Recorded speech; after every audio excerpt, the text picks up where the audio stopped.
This week, RuneScape turns 20, and we've got mini-quests, cake, questions, and echoes of One Small Favour. We reminisce about the Jmod's memories while sharing some of our own. Then, we look to the future and discuss what a player model rework means.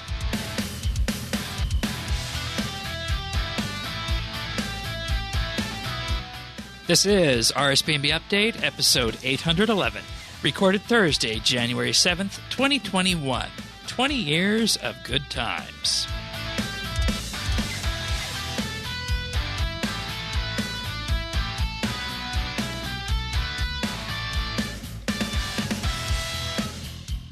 Hello everybody, this is Trucky here, also known as J1223, and I'm back with some new RuneScape Heart of Glitter action! Now! On the right of me over here, we have Tennis. Say hi, Tennis. What's up, buddy? Hey, Tricky. Yay, Tennis! And right next to me is Shane. Now. Hello, everybody. I feel like I'm heading out to the auction yard, and we're going to be starting to run our auction on a new head of bowl here. Do we have anybody? Hey, yeah, brother. I don't know. I feel like I was at one of those auctions, you know, where they're auctioning off the farm animals and farm equipment. I don't know if you guys have ever been to one of those. Shane, I'm from the city. Where the heck would I want to buy a cow for? I mean, I'm from farm country, but I haven't even done that. I mean, I've been to some auctions. Yeah, but I'm not buying a cow to get free milk. Oh, don't you love the rural roots of RSBANDB Update? And I say that I live in the city, but I feel like I have rural roots. You're probably as Canadian country as it comes, Shane. You're just missing a flannel and a beard. And a banjo. We're not talking about Alabama, but anyways, of course, welcome back, everybody, to another episode of RSBANDB Update. Thank you, Trekkie, for that high-energy intro. And for those unaware, that's exactly what he sounds like when he's playing StarCraft 2. He's not wrong. What was your most record highest action per minute recently? 230 as Zerg. Yeah, so what this means for everybody out there is Trekkie effectively activated 230 actions in a single minute while playing a game. And you know there's 60 seconds in a minute, right? So 230 over 60, you know, that's basically 3.8 actions every second he was averaging. And I still felt too slow. Yeah, so that's StarCraft 2. And you know, if you want an RTS, it doesn't get any more traditional than that. But nonetheless, of course, StarCraft 2 is not the topic of the podcast this week. We are here to talk about the 20th anniversary of RuneScape, a game that, you know, I started playing it full-heartedly in 2004. I think I created my account prior to members in 2002 because I got my 15-year cape on February 27th, 2017, the exact 15-year mark that members had been out. So I've had that since the very beginning. But Tanis, you've been around since what? 10, I think you said? Probably about 08. 08? Well, okay. 08 into 09, yeah. All but right. it was like the tail end. It had to have been the tail end of 08 because all the stuff we covered, I'm like, nope, that was later. Yeah. And you, Trekkie? If I remember correctly, I remember I got introduced to this in school during my sophomore year of high school. So it was around 02, 03. And yeah, people were playing it, and we were like, hey, this looks interesting. We started it, and it was like, oh, and here I am. And you know what's funny, Shane? What's that? RuneScape is now older than most players. Yeah, than most players were when they started. Yeah, I don't know. It'd be interesting to know what the average age is of an RS player today. And, you know, I came into this week, I was thinking we were going to get, you know, maybe a week worth of celebrations. But, you know, it was implied that this anniversary party is actually going to run for the entire month. But there's actually going to be a multi-part, year-long 20th anniversary quest series that's starting later this month on January 25th. And we'll talk more about that in our questions segment with some of our questions this week. But this party is happening at the Lumbridge Crater, and, you know, they got a nice little monument there set up. And I remember we had a question I think it was probably in August or something by Sunset Fish, and he asked, if you were designing the 20th anniversary celebration, what would you have? One of the things I said is that it'd be nice to have, a park with a bunch of statues commemorating various RuneScape events. And we actually do have statues here. We have statues going all the way back to 2001, a different statue commemorating each year. And, you walk by each of these statues, and if you've been around since the beginning, they're immediately apparent at what they are. And I really enjoyed this here. 2007 was the Fremenic Longboat. 2008, the Summoning Obelisk. That happened earlier in the year. And then, I like what they did here. The 2009 one's a giant ant. I'm not sure why they did that. 2010 is Nomad. 2011 is Nex, of course. 2012 is the Queen Black Dragon, last boss before EOC. And then 2013, Battle at Lumbridge.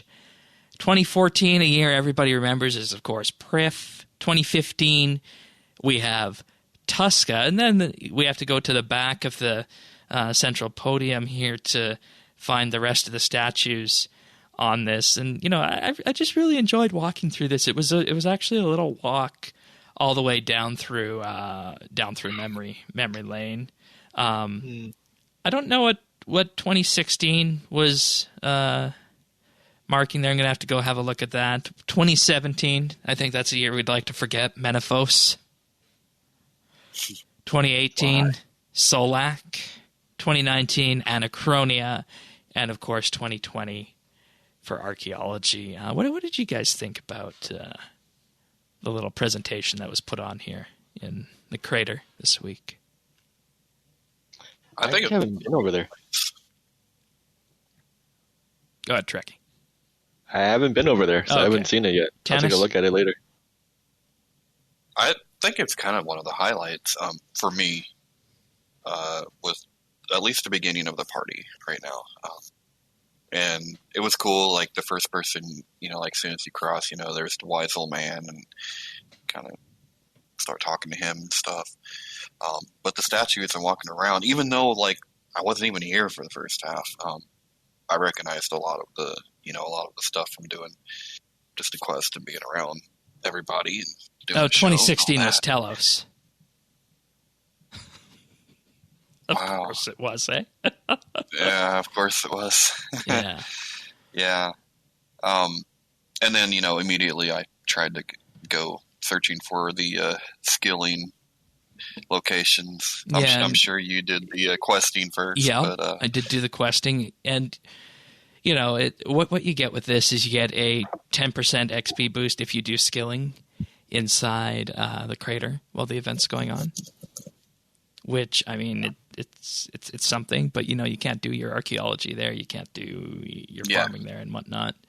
Well, that's kind of my only, I don't want to say it's like a criticism.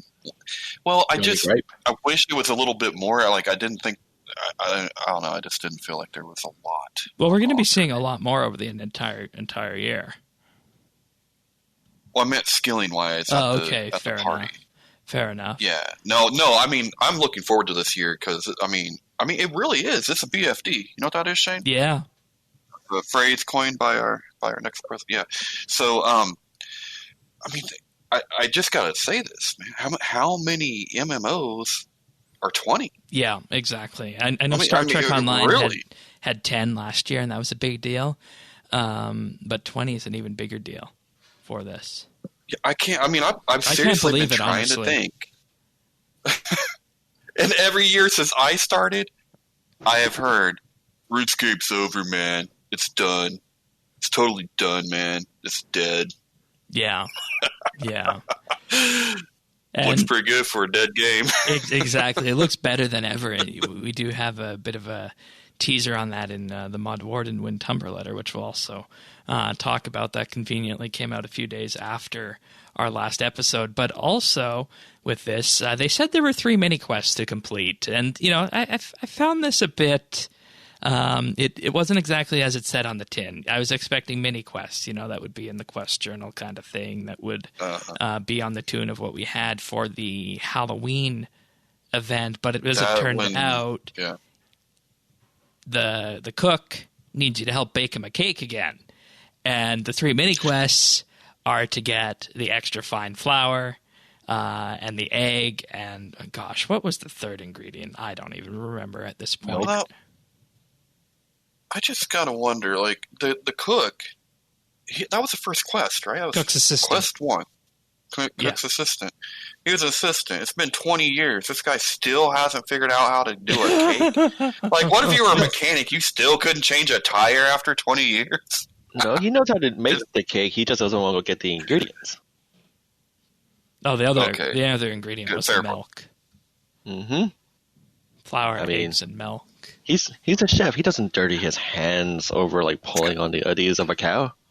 I gotta say, none of these guys do. I mean, we had to do the cheesecake. We gotta do this cake. I mean, come on, guys. Yeah, and these were basically, and to be fair, this is what you can expect from a fetch quest in any other MMO out there.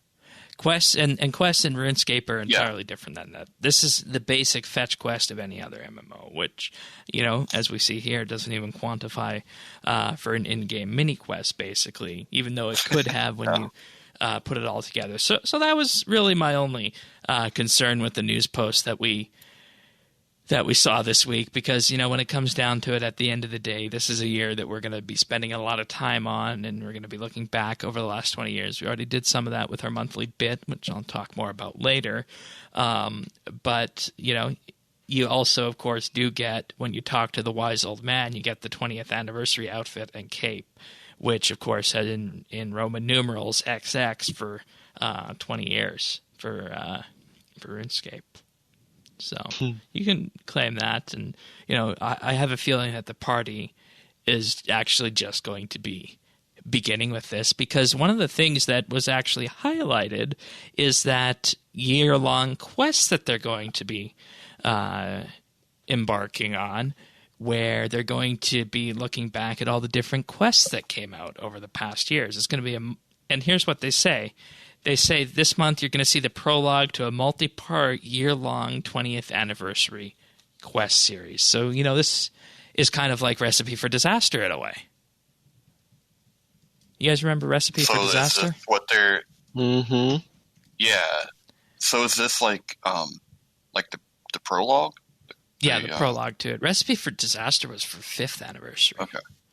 But, or no, sorry, 100th quest. But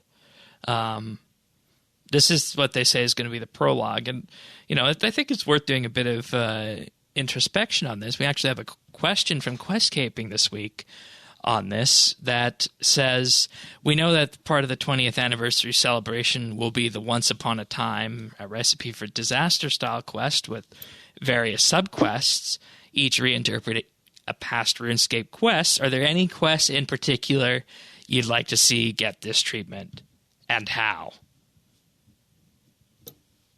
Dennis, you want to go first? All of them? No, not all of them. So, I'm going to say the fight kiln. I love the story and the lore around the Takar. Is that Tazar? Tazar, yeah. Tazar. I always thought that was interesting, because when I was just a wee little newbie guy and I wandered into the volcano and just got crushed by one time, I was like, it's kind of neat. But I like the fight kiln, and I love those wave attack type things. So I think that could be modernized. I mean, we heard David talking about AFK and fight kiln the other a few weeks ago. So I'd love to see that redone, because I actually thought it was a good quest too. Actually, there was like a trilogy, wasn't it, where you did the one where you earned the obsidian shards. I can't remember what that was. It was more like a cage looking thing. Yeah, I don't recall exactly. Okay. And, interesting you choose that, because that has close relation, we would assume, to the Elder God Full, because she created the Tazar. Yeah. I thought about that too. Like, especially now, given with what's going on with the Elder Gods, like, and because we found so much more about jazz through the Dragonkin and Sliske storylines. So that would make sense, and it would be cool to find out more about another one of the Elder Gods. Okay. For me, I would, and I gotta draw attention to these because they were also mentioned in the little mini quest that we did this week. Elemental Workshop series. There was a line in the mini quest this week where your character says "Elemental Workshop 5?" ? They did that just for you, Shane. In terms of puzzles that people always pull their hair out. And they also mentioned, what about a light puzzle in a temple without a guide? But to answer the question, I think you got to look to the big keystone moments on this one. And I think what you got to do is you got to have some kind of summary in there of the Plague arc resulting in Prith. I also think you got to have some kind of summary in there in the Desert arc resulting in Menaphos.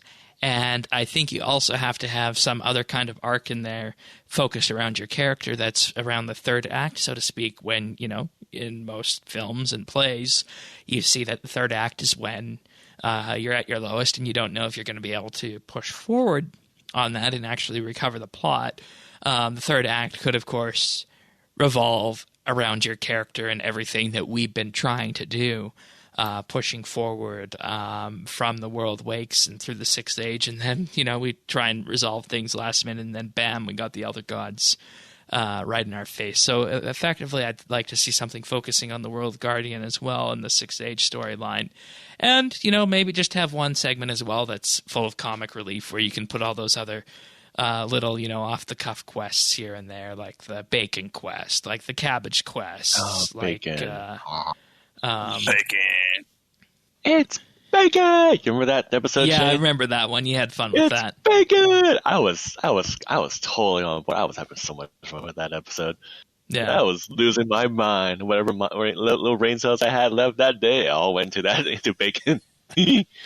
But yeah, that's how I'd split it apart. I'd split it into 4 things. So to recap, focus on the key areas like Prith and the journey to that, the desert journey, your World Guardian journey, and then just have a couple along the way for lightheartedness as well that you could kind of maybe throw into some kind of weird little comic routine in there. How about you, Trekkie? If we were to do this like one giant quest with like mini quests in it, Yeah, that reinterpret past quests.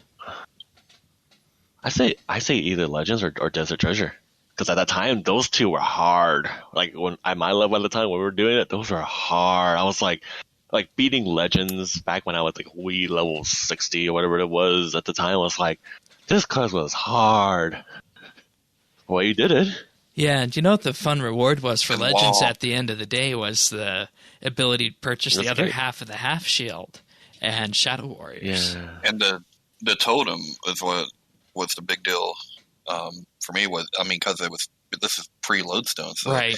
You were using combat bracelets and skills bracelets to get around and stuff. Yeah. Yeah, and the Legends cape was the best cape in the game before all the ceiling capes came out. Yep. So much so that it's like that's the only one you can put in your house. And well, not the. I think there's one other one. I can't remember what it is. But yeah, could you imagine people frame your Legend cape? Right. Could you imagine people framing their max capes and whatnot? I would. I would. Buy another one. Let's buy another one. Yeah, and I think it's going to be important to do this. And what I see with this is that they say it's a multi-part year-long quest, and I think what this telegraphs to us is that multi-part. I think that implies you're going to have more than 2 parts with that. And if you're doing at least 3 or 4 of these, you can throw in another 2 little mid-sized quests here and there, and maybe 1 epic quest. And then with that, we're up to 6-7 quests this year potentially. Or it could be like, we should do a big old giant quest, And then they realized, we can't finish this all in time for January because oh no, don't smack us with the whip. And it was like, oh, which then we'll just release it in multiple parts. That's a great idea, boss. Yeah, boss, that's a great idea. Well, the interesting thing though, if this works, then we might be able to see more impactful stories that don't have to stretch over several years, like a Sixth Age or something. Yeah. You could actually have a big story that's done through a series of quests that's contained within a year. You know what I mean? And maybe this is a test for that. I don't know. Yeah, and Recipe for Disaster was 10 quests all in one. But it was all at once, right? All at once, exactly. At least when I played it, it was all at once. Yeah, okay. Yeah. And, you could do the same thing today, or you could, employ modern storytelling and realize that, maybe we should, roll this out over the span of, 3 or 4 months instead. And then you got a general trickle of content, and you can put focus on each one and the characters on each one as well. And, looking at this and everything we got with this, I think it's going to be a much better way of telling the story than just, hoisting it all on us at once. Yeah, well, and here's the thing about RuneScape players. Sometimes you have to save us from ourselves. And that does include questers, too. If you give questers 10 quests to do at once, they'll be done in the week. That's what I'm saying. I mean, they're the same as the rest of us. So, I think it's better to just, spread it out. Have a little bit of space in between. Because otherwise, we'll eat it up. We can't stop. You can't eat just one. Gotta have more. Yeah. And in regards to the how, I guess, I think what you could do is that I don't want to say to cop out and, say that it's going to be kind of like a movie version of the quest, so to speak. Somebody is writing a book about recent events in RuneScape history. I think that'd be really boring, but that's the only idea I have of how you'd pull off this kind of 20th anniversary retelling of quests, so to speak. Well, who knows? I mean, look at the Gower quest. That was a very unique experience. Lots of fourth wall breaking. Yeah.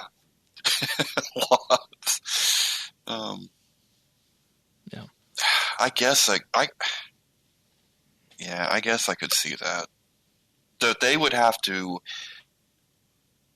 find a really compelling storyteller or some way to tell that story to make it interesting. Yeah, and I think time travel's off the table. It was like that. Oh God, I hope so. I am not a fan of time travel stuff. That's like time travel is like, let's fix it with magic. Why that happen? Magic, time travel. Like, oh no, I don't want to. Yeah. But you know what? They could go back.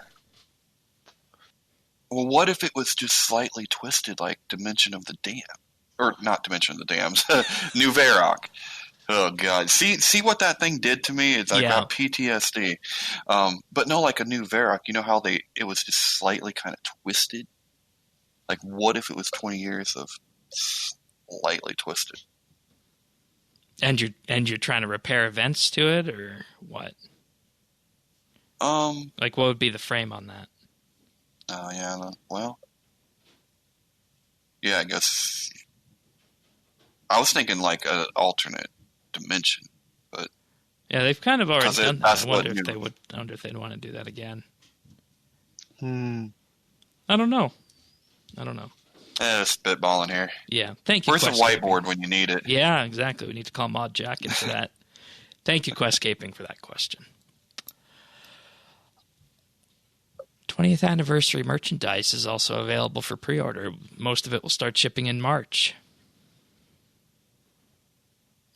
New items include a new 20th anniversary collectible pin set, There's also a 20th anniversary tutorial island pin, which is, reminiscent of where we all started, most of us at least. There's also mining and smithing skill cape key rings and a new... No sailing? No sailing. And a new gold vinyl pressed version of the original Soundtrack Classics album for those who collect vinyls. And This is pre-order. cool. yeah, they're all pre-order. They'll be shipping in March. They also got Avatar of Creation and Destruction. They have a RuneScape Classic logo pin as well that you can purchase with this. And, I thought one of these was gold, but I only see the silver one. That's interesting. There's a Bronze Knight pin. I like that one. That was neat. Yeah, it's that classic, RuneScape 2 style of armor. And, I think what this says to everybody out there is that if you look back at the art style for this game, when you think of armor, this is what is going to come into mind. That's the kind of armor that we all imagined. So, I like that. Okay. But, okay. Janice, you looking at any of these on here? Jen. Not really. Okay. I don't collect vinyl, and Yeah. Oh, neat. The map of Glenor coaster set. Oh, whoa! Now that I would, That's neat. I was just looking for. Even has its own little pouch. Oh, you were looking for a coaster set. Where do you see a coaster? No, I actually was. Oh, yeah, you're right. It's right there, Trekkie. But that apparently has been around for a while. Interesting. Huh. Hey, I don't. That's a fun one. Thank you for pointing that out. Yeah, for real. Yeah, you can buy that now. You don't have to pre-order. Yeah, for real. Because I was literally on Amazon looking for because I needed a drink coaster for my desk. Yeah, so it's that's cool. You're whipped coaster. But anyways, head on over to the merch store if any of these sound interesting. Some of them start shipping January. Some of them start shipping March. But it is a good time, of course, to be celebrating the past 20 years of RuneScape. All right. Of course, it wouldn't be an episode of RSBANDB Update without patch notes, and we do have some of those for this year. And this is something I was wondering when Violet Was Blue 2 came out. And the Fairy Light Whip and Necklace can now both be worn as cosmetic overrides once you've completed the quest. And I like this because, it's effectively a whip with Christmas lights on it. And if you're using that kind of weapon as your main-handed weapon, you can use this as an override. And you don't need to waste a bond on it. So I think this is a really good thing that they did. We'll have to remember this for next Christmas. Yeah, I had the same question at the time. I'm like, yeah. And I almost wasted a bond on this, but I got sidetracked. So I'm glad I waited. Mobile users can now read the titles of the colored books while rearranging them during the Broken Home quest. Yeah, you kind of need to be able to do that to sort things. Fixed an alignment inconsistency between bought and sold text on the GE history. UI for both space dust and meteorites will now display properly. More mobile fixes. The flags on the friends list now appear in line with the text. And, the friends list is actually a bit more spaced out now. And I was actually able to successfully pick up people's names on this and click the right people when I wanted to send the message to them. So not only did we get an alignment issue on the flags, we also got a nice usability issue on the mobile friends list with this. So that's much appreciated. Minor. Go ahead. One thing I wish they would fix, though, I wish they would fix the Citadel with the summoning obelisk. The light on that thing is way too bright. On mobile? On mobile. Send it in as a bug. They're very responsive to these mobile bugs, I've found. It's been like that for more than a year. I've All submitted right. that before. Maybe they just can't fix it right now, or whatever the case is. But I know I'm pretty sure I can turn down contrast and everything else. But it's like, when I say bright, the only reason is that if you have the one that you're supposed to be like charging off for yourself, you can't really see it unless Yeah. you really like zoom in. So when I'm kind of zoomed out, like I do on my computer, it's completely different. Minor Magnus' chat will no longer loop after choosing a particular dialogue prompt on mobile. And then just a couple of little typos. Typo fixed regarding the duration of the Immortality Defense ability tooltip. Magical jingle bells will no longer direct you to the wrong floor during the present hunt yak track task. And players who previously owned snowboards from the 2017 event can once again claim them from Diango. And there's your first patch notes for 2021. They're forgetting the sled. Yeah, it'd be nice to have a cosmetic sled, I think.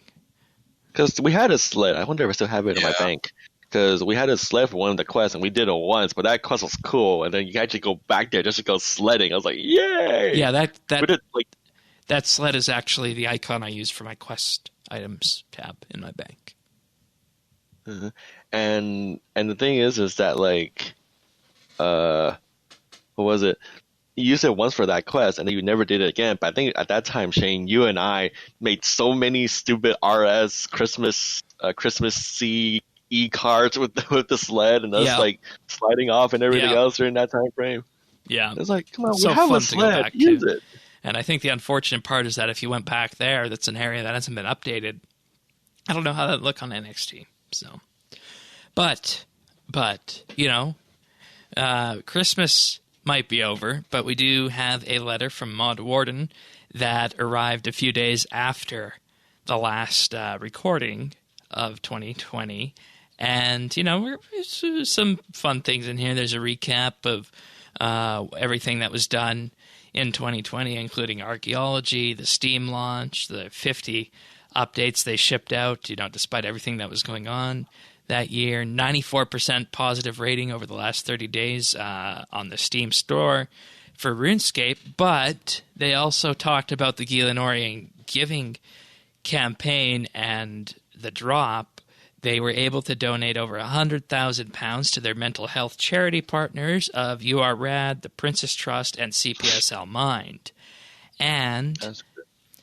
that combined with the events for Mental Health Awareness Week and World Mental Health Day, they were able to donate over £330 to the increasingly important mental health support network for vulnerable people across the globe, as well as £26,000 for their friends at Special Effect for the One Special Day event that occurred in 2020. I bet you feel great about that, Tennis. I feel great about all of this because, I mean, keep in mind this was a hard year for a lot of organizations like that. I mean, it's been a hard year for everybody, but you know, those organizations a lot of times can feel the pain too. Oh yeah, more than because everyone has to others, yeah. tighten their belts. They don't. You can't give if you don't have, and so it was really nice to see that Jagex stepped in and helped raise some serious money. Yeah, that's really good. Really good. Everybody pat yourselves on the back. But, you know, as with these end-of-year letters, there's an opportunity to look forward as well. And a couple of key points from this. In 2021, the RuneScape development team will continue to grow. They're going to keep doing holiday events, monthly headlining content drops, yak tracks, and bi-monthly ninja strikes. And the impact of team growth is also going to be most evident in how they approach Elder God Wars dungeon. In particular, instead of just one moment to experience the Elder God Wars content, they've found several ways for it to be a dominant story arc throughout the year. And they say this will stretch across a variety of content types, including the dungeon itself. And this is an epic war years in the making, and it will all come to a head this year in 2021 in this posting. So we had archaeology as our theme last year. Do you think our theme this year is going to be 20th anniversary or Elder God Wars? I don't know. Because you saw, Tanis, how much we were able to get off archaeology. Yeah. I don't know. Well, it depends. If it's only one quest, but wrapping up the Elder God. Well, it's going to be series. multiple quests forming the basis of a bigger quest. But the Elder God Wars dungeon is a PVM experience, and they've said it's going to be different than the past two God Wars dungeons. So keep that in mind, too, as we move forward, everyone. Is that God War Dungeon 3 coming out? Yeah, that's basically what this is going to be. I still haven't even done God War Dungeons. I keep putting that on my bucket list to like learn bossing, but I keep too lazy. I don't know. It might. How do you feel? The part that I'm being held back by is I don't know if I personally can jump up and down around a PVM themed focus thing unless there's, ways for us, people at our level, to get into it. Yeah, well, if you were to do that, it's kind of like the mole. That's like a mid. Well, it would just have to be like I don't think they can go higher mechanically than. I mean, maybe a little bit, but not much more than a God Wars Dungeon 2. Yeah, because I think it'd just make it too inaccessible. It's too big of a piece of content to make it exclusive to, the Davids of the world. Yeah.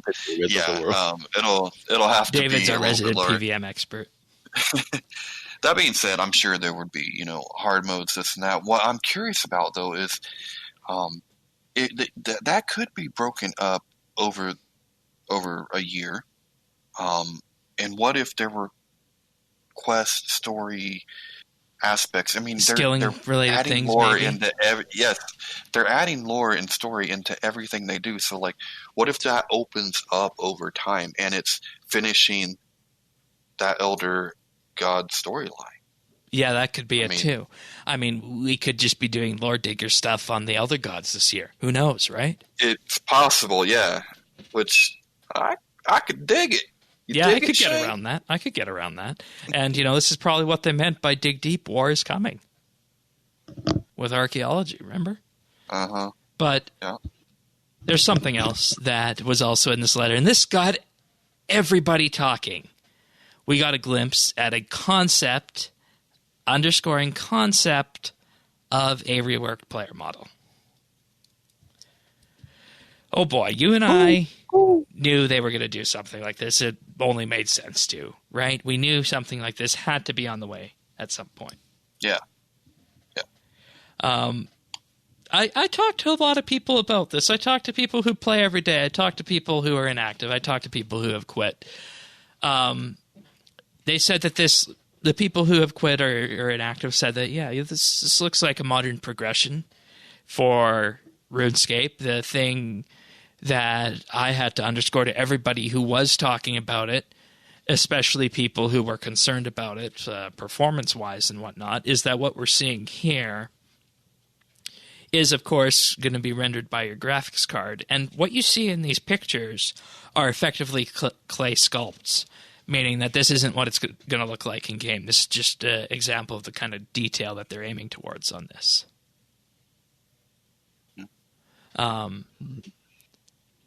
And, looking at this, it took a few days for me because RuneScape has always been that game that's been kind of low fidelity, right, in terms of the visual models of the players, at least. And there's so many models in game that are so high detail, but the player model has always been the one that's low fidelity. And it's like, okay, if you're going to do this, what other options are going to be available with this? Are you going to be able to change the hairstyles? Are we going to have new hair in game? Like, are you just going to put the hair that we have right now on top of this, or is there going to be an entirely new hair system as well? Are you going to be able to change the eye color? Are you going to be able to change the lip color, the eyebrow color? You get where I'm going with this, right?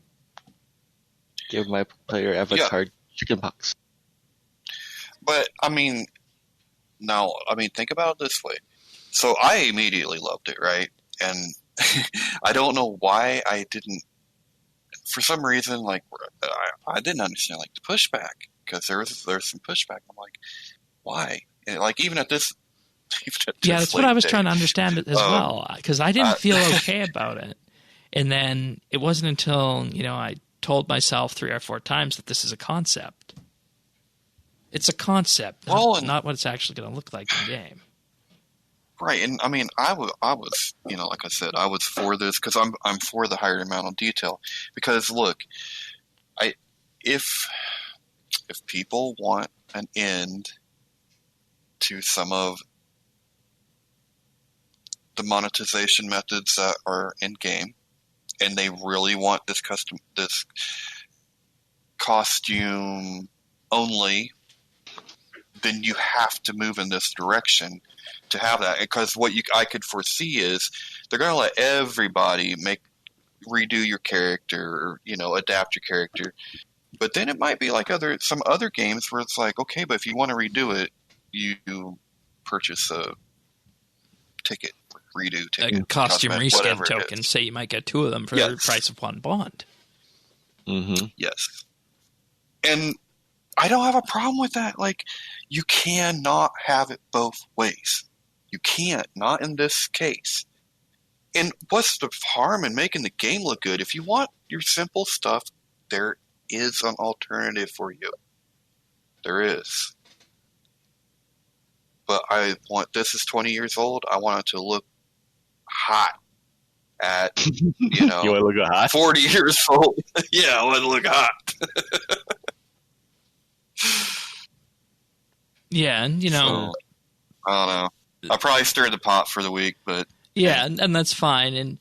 And he says over the next year we'll start to deliver an evolving series of improvements to how the World Guardian is represented in game. This is a very complex project with many steps, and we'll be involving you regularly throughout development as we work to get the look of the avatar just right.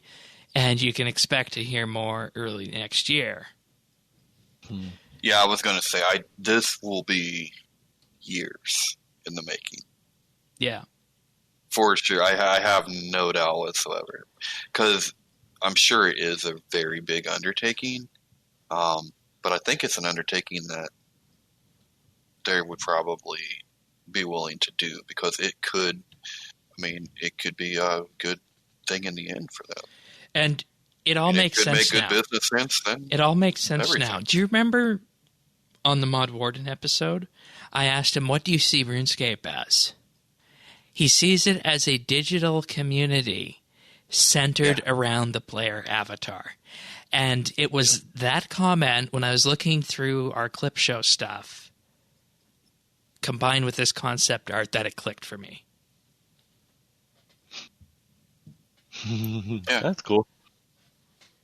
And we even had, and I want to say, like, we have suspected that for a long time. Just because looking at other games, looking at some of the places specifically Mod Warden had been.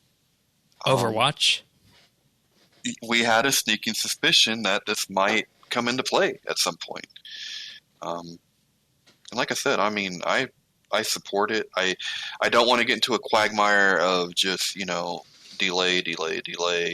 That being said, yeah, I would be surprised if it comes in under 2 years even. But I am for it. Yay! Yeah, and I think we also need to underscore that these are effectively clay sculpts. And, you underscore that this is not how it's going to look in the game, so to speak. It's going to, feel as though it's part of the game. And I think one thing that's really unnerving to this, when you look at this, is these things don't have hair yet. Yeah, I wasn't bothered by that, really. Like, I wasn't bothered by those pictures that much, just because, like you said, they're concepts. But, like, if you're centering the game, like, if this is going to be such a big deal, you are not going to mess it up. This is not going to be a new quest cape situation, guys. Or a new skill cape situation. It won't be. I can promise you that. I think if you make it look flashy enough, you'll have everybody on board. Well, yeah, and we've seen examples of that, right? Like, even just giving us a good hard like concept art of what the complicated questscapes would, or I keep saying questscapes, the complicated comp capes would have been, was the thing that like changed a lot of people's minds. They're like, oh, okay, well, not changed their minds, but made them okay. And when you see these characters adorned with what you're going to be wearing on them and how they're going to look in game, that'll sell people right away. Yeah. Right, because if the game doesn't appeal to you when you first look at it, you ain't gonna stay around to play it, to enjoy it. Yeah, true. And I think, like we said, anybody who has a doubt, just wait and see what this looks like with all of the adornments. But this is the path to go forward, because you can't have a game with an avatar from 2008. It's that simple. And, you know, I think we also just need to address one tiny other thing that he mentioned with this. And, you know, this is something people have always, you know, looked out for. At the end of that, he said, just make sure you keep holding on to those party hats. You never know when they may be worth something. I love it. And this, you know, spawned CM to actually have to say something. No, we're not adding any new party hats. We're not doing anything to party hats. It's just something that Mud Warden said. As, you know, sometimes you get New Year's party hats out of Christmas crackers. Oh, I didn't even think about that. Well, okay. I thought it was like a kind of a little bit of snark. No. I was loving it. I was like, oh, go give me some snark. Yes. Because, well, have you been following stuff, Shane, with like the upheaval and party hat stuff and the PVM? No, I haven't. PVM guys. Oh my God. Okay. Well, let's just say there have been videos made about, oh my God, the price of party hats. You can't even do PVM and earn a party hat anymore by doing Tellus, where you make 60 mil an hour, and you can't do it. No, I'm serious. I've seen a video like that. And you know, and I'm over here with my two little fingers playing the world's smallest violin. Like, so when I saw him say that, I was like, ooh, snark. Because you know, something like the blue one is like 100. Yeah. Some bill at this point. Like, really, the only way you're getting something like that, like, it's now in the hands of the stakers. So it's just hilarious. I think it's hilarious. All right. I was like, oh, now you know how the skillers feel, huh? Oh, yeah, that sucks, doesn't it? You mean you can't play enough? There's not enough hours in the day, no matter what you do, the way you like to play, to buy something you want. Oh, yeah, that sucks, man. Sorry. Hold on to your hats, folks. Hold on to your hats. Also this week we had a live stream, a bumper crop of a live stream. We had Mod JD hosting with mods Raven, Jack, and Timbo in the first hour, and then mods Osborne and Mark in the second hour, just reliving everything past RuneScape years. And you know, this is something you definitely want to watch, and you know, have a bit of a listen to on this one. I really enjoyed this. You know, one. That is too much that's why they had to split up. That's too much personality to have on one show. Yeah. One live stream. You can't do that. No, and I'll just run through some of these, go relatively quickly. They first asked when they all started working there. Mod Raven started 13 years ago. Mod Jack, 10 years ago. Mod Timbo started in 2008 on a summer placement program. And, you know, these guys are the veterans, people who have become the faces of RuneScape. And like we always say, if you want to hear something, if you want to hear the truth about something in game, you go to Mod Jack. You might not like what he has to say, but he'll give it to you straight. He'll give it to you straight. But he may not know Jack. No, I think he does. Sorry, I had to do it. Yeah, that's fine.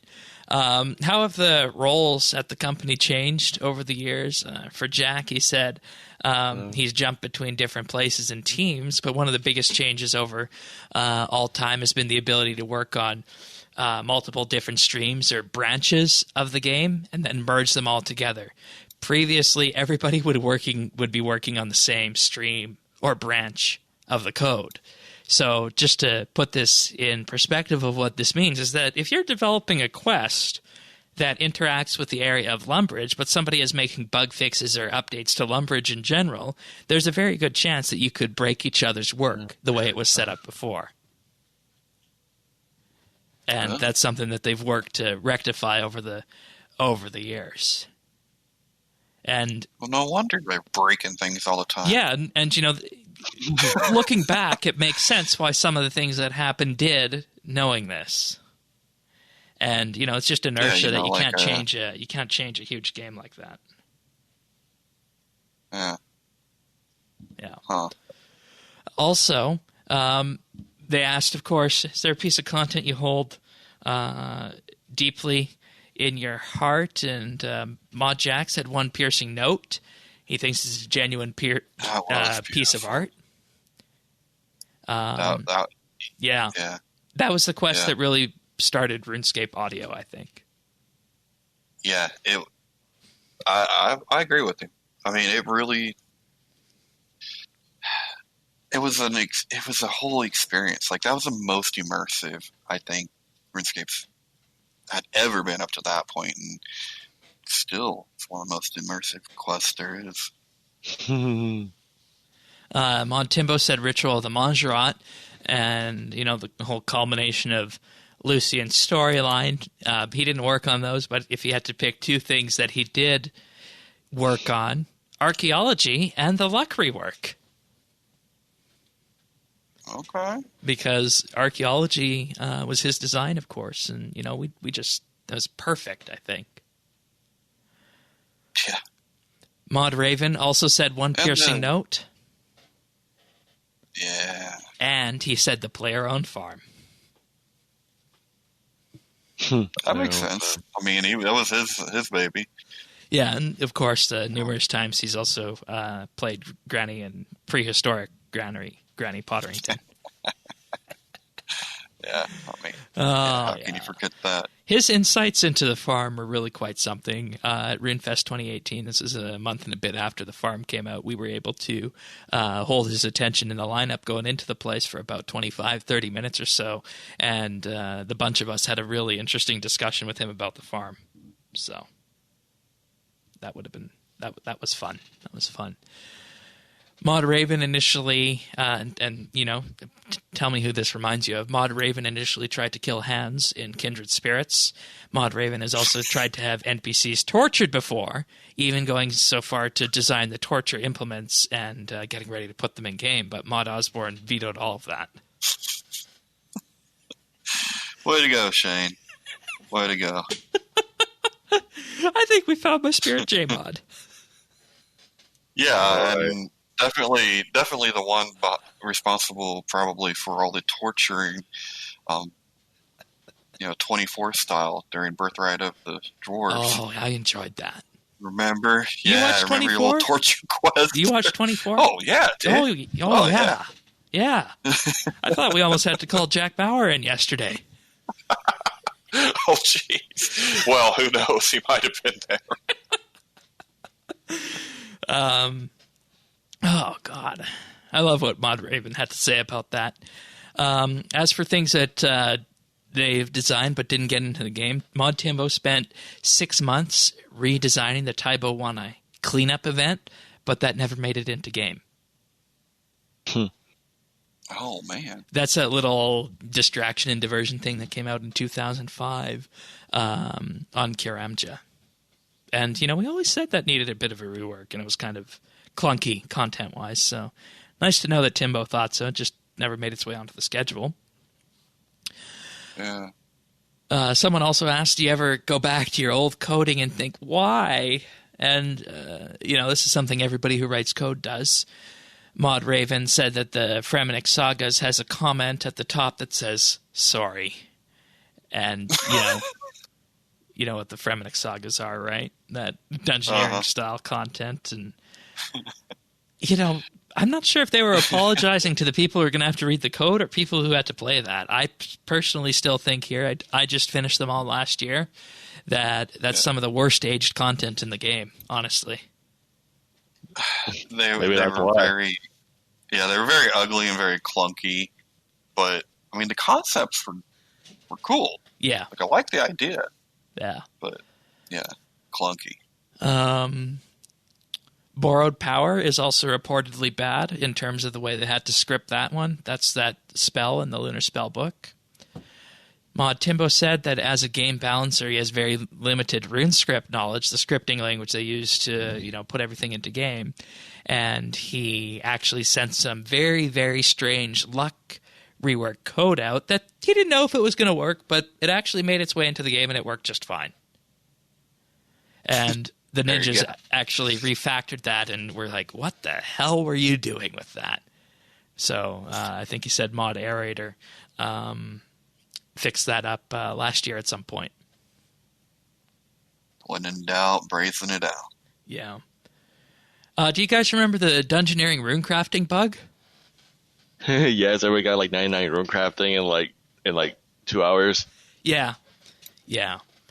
That happened because Jmod, who was they didn't name, had a lot of unnamed variables on a single line of code with lots of nested parentheses, and the entire formula for this rune crafting stuff and dungeoneering was crammed in onto a single line, and this resulted in an off by 10 magnitude error that allowed people to get so much rune crafting XP in dungeoneering. My favorite bug that I kind of hit myself for missing out on? What's that? The Ring of Wealth Dragon Boots. Oh, I remember that one, where it would always give dragon boots, right? Right, and here's the thing. I just got the Ring of Wealth that day, and I was going to do Slayer. And it actually gave me Spiritual Wizard, or whatever they're called. Spiritual Mages. Yeah, Spiritual Mages.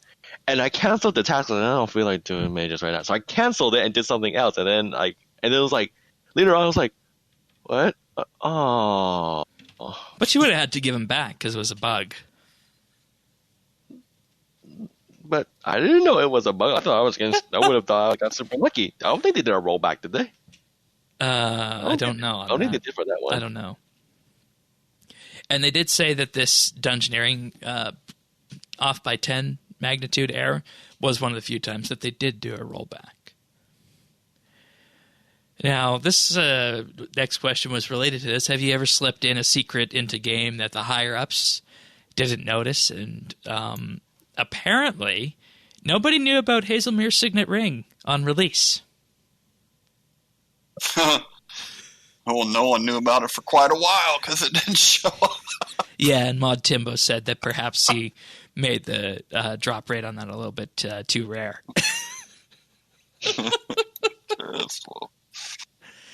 But they said as for, Jagex knowing about things and having Jmod slip things in that weren't supposed to be in there, he said no, they don't think that's ever happened.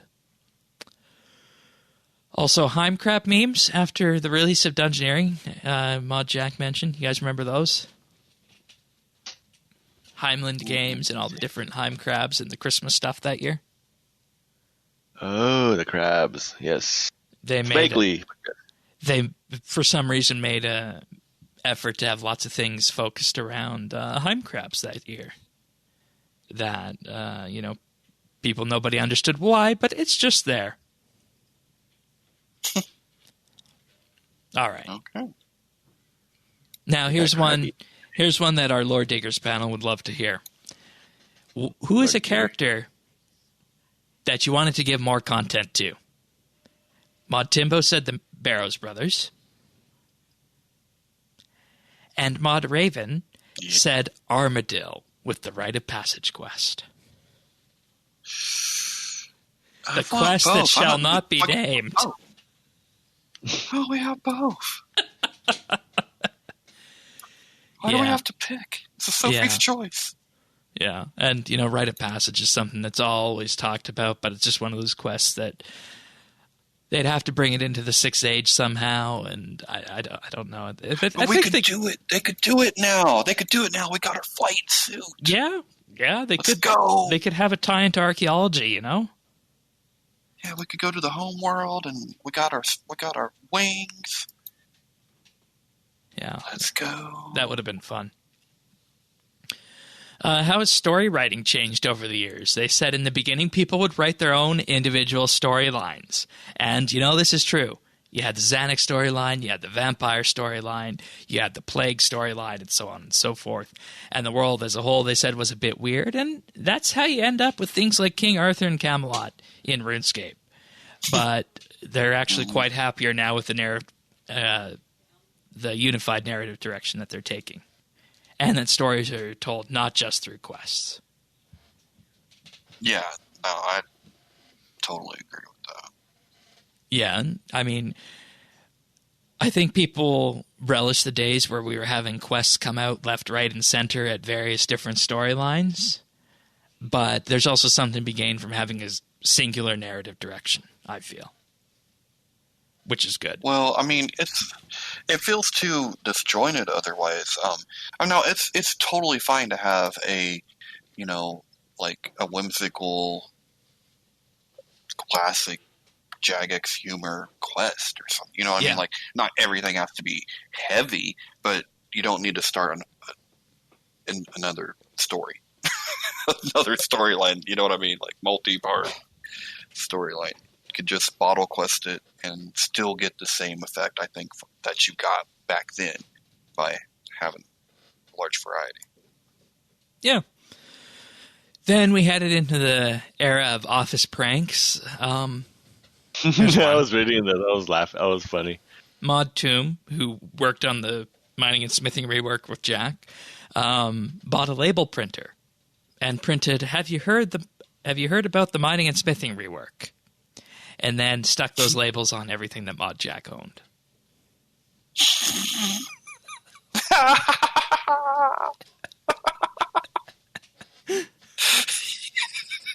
At least we know he knows how we felt. That's great.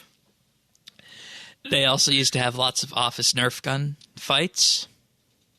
Oh, that would be cool. But they had to be outlawed because they became such a distraction and work was actually stopped at points.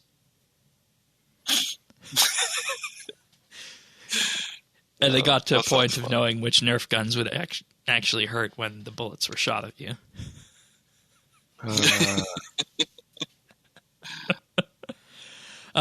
Also, there have been pranks made of wrapping PCs and chairs in tinfoil or plastic wrap. Also, because the computers are lined up back and forth to each other, sometimes they would swap mouse and keyboard so you'd be controlling somebody else's keyboard or computer. That's hilarious. That happened in elementary school for me. The class beforehand would like switch the mouse and we're like, how come it's not working? And then realize, oh. Amazing. Mod Raven also recalls a story once of lying on the floor dressed as a penguin for a video, and as they were getting ready to shoot, someone just came by and stepped right over him, and it was like nothing because that's typical things that would happen. Mod Jack also recalled once calling for the elevator, and when the elevator door opened up, there was a giant dinosaur in there, somebody in the dinosaur suit, so he just grabbed the next one. Obviously for the Anachronia stuff.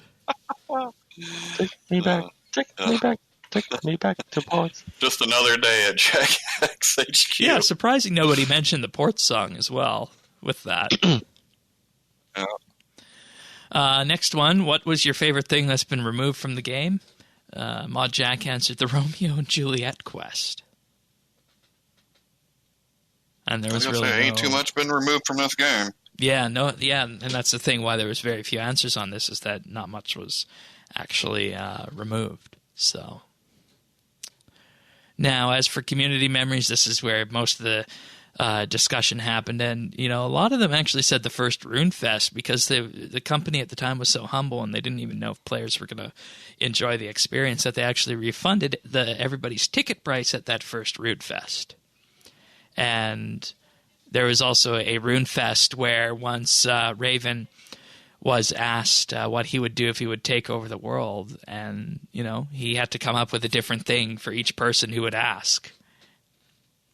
He's also had, of course, people trying to outdo his evil laugh. But a lot of the community memories for these guys comes back to various RuneFests, which makes sense because that's the easiest and most surefire way to interact with somebody in the community. So,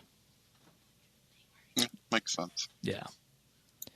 Someday when we can travel again, I'm coming. I'm coming, UK. There is also stories from Mod JD. He was once acting as a producer behind the scenes for RuneFest, and he wound up himself on a Jmod Find the Jmod list. And he recalled that it took him 45 minutes to go to the bathroom because he had to move from his production area, and he was just getting so many questions along the way that a bathroom visit took 45 minutes. At least he can hold it in. Yeah, he said it was a good exercise for that. And for Mod Timbo, always the RuneFest night before parties at Namco when they held them there. So there we have it. That was the Q&A with these people. And, like you said, huge personalities there. Did anything surprise you guys from what you heard on this? Not really. Yeah, I think most of it makes sense, and we knew that kind of internal humor and internal prank culture kind of existed before. So I enjoyed hearing about this. But yeah, it was cool. What was that, Tannis? I just said it was cool. Yeah. The next hour was Mod Osborne and Mod Mark, two of the relics. We have our relics here at Update, but they also have those too. In Mod Mark's introduction, he said he's currently a creative director. Started in 2003 with customer support, and when he joined, this is just dating how long ago this was. They had just launched the Gnome Ball game up in the Gnome Lands. The Gnome Ball. Yeah, nobody really plays that anymore, but I think we all go there for clue scrolls and whatnot. And there were lots of fun stories in this segment. He said he started off at customer support, moved into QA, then to the content team, then became a lead designer and then design director. And next month we'll see his 18-year anniversary at the company. Wow.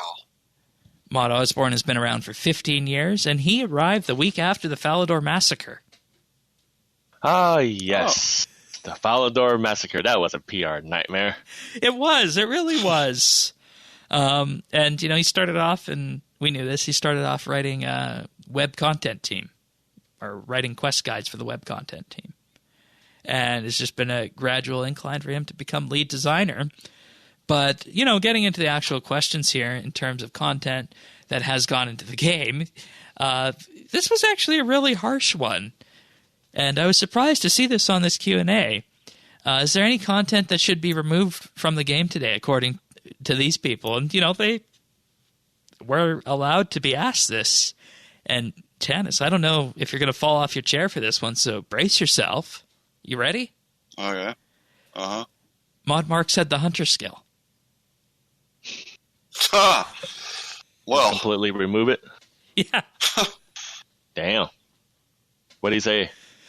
He said that when Hunter came out, there was a dark time. He didn't agree with the design ambitions for the content, and he didn't get as involved in the design as he did with the other content. Well, so who overruled him? Can't say he's wrong. Can't say he's wrong.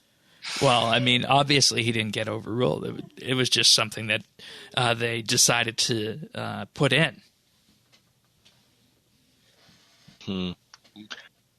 And it's interesting because we were just discussing not too long ago that it's like, what space does Hunter have?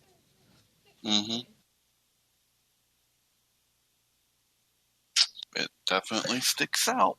Yeah, it does. In the space that it does have has been created for it, since the fact, later. at the time, the way I understand it. Right, but you could still play RS hardly today any play. for most everything except the Anachronia stuff without the Hunter skill. Oh yeah, I mean completely. I mean, I'm sure that like skill choppas could be replaced with some other kind of an item and it was gotten some other way, and you wouldn't really need Hunter at all. Yeah. As for Mod Osborne, he said Elite Dungeons, but he's been proven wrong on that. He didn't think it was content that should have went into the game. Really? Yeah. Oh. He said it's very nice to have been proven wrong on this, and if he had his way and made the complete choice on this, they wouldn't have put the first Elite Dungeon in. Hmm. And we know how popular that is. That's interesting. Yeah. Yeah, I mean, that's interesting because we've said it on the show many, many times, but the Elite Dungeons are kind of that classic raid. They're kind of that classic raid, yes. So, that's kind of weird. I mean, because it's not like they're void of story either. I mean, I know Mod Osborne loves the story, but it's not like they're devoid of that. They tell a big, like they got lore book. Tell a big story. Yeah. Interesting. Yeah, very two surprising answers to that one. And, they also said that a lot of the early content that was released hinged on engine work that needed to be done to the game engine underneath. And without that, they couldn't make the content possible. And examples of this are things like big chompy bird hunting or the Taibo Wani cleanup or dwarf cannons.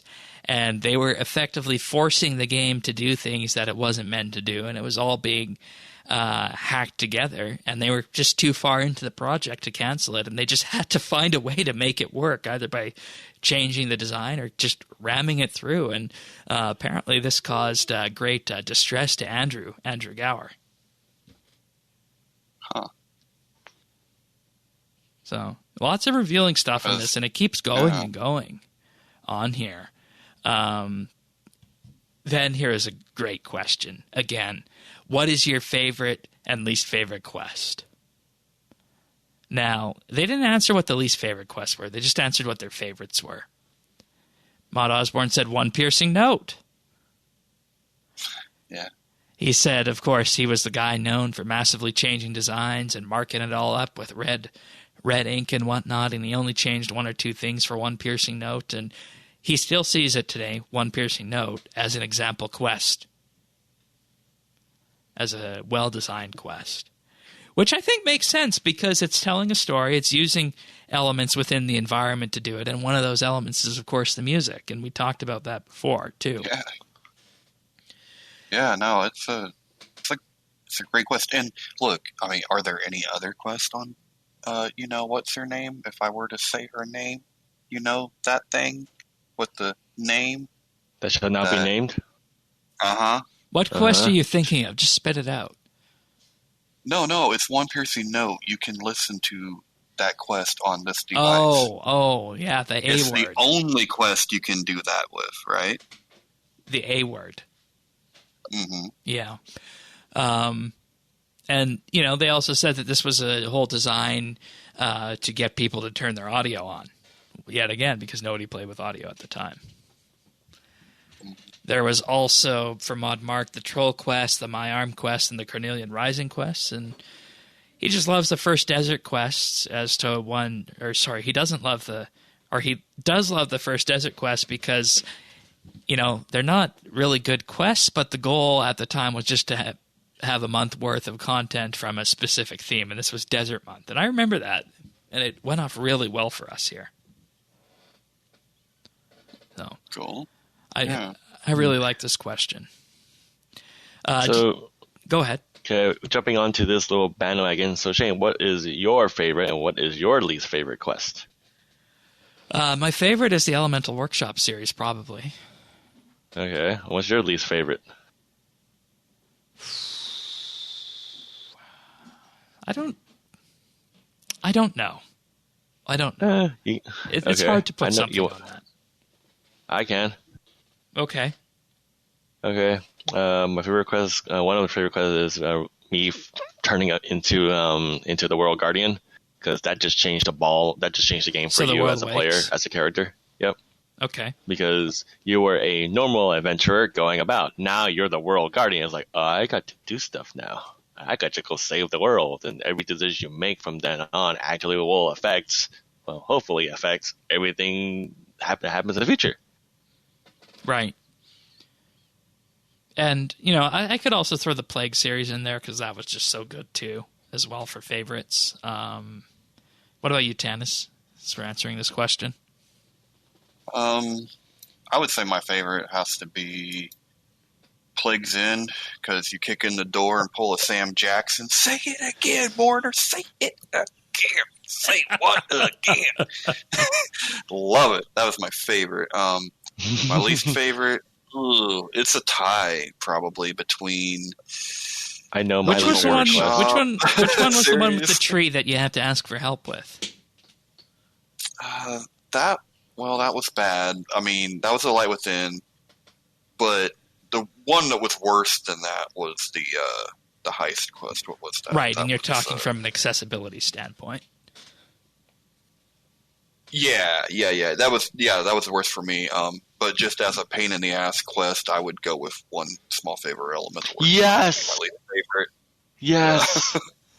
I still hate that quest with a passion. All that for a stupid little thing that I don't remember what it was. I completely drowned that memory from my mind. Oh, what did we get out of all that? A keyring. Woo! And you know what's sad? You know what's sad? No, That don't really have any keyring? use for it. No. Like, keyring now goes through your belt, so it doesn't matter anymore. Yeah. There you go.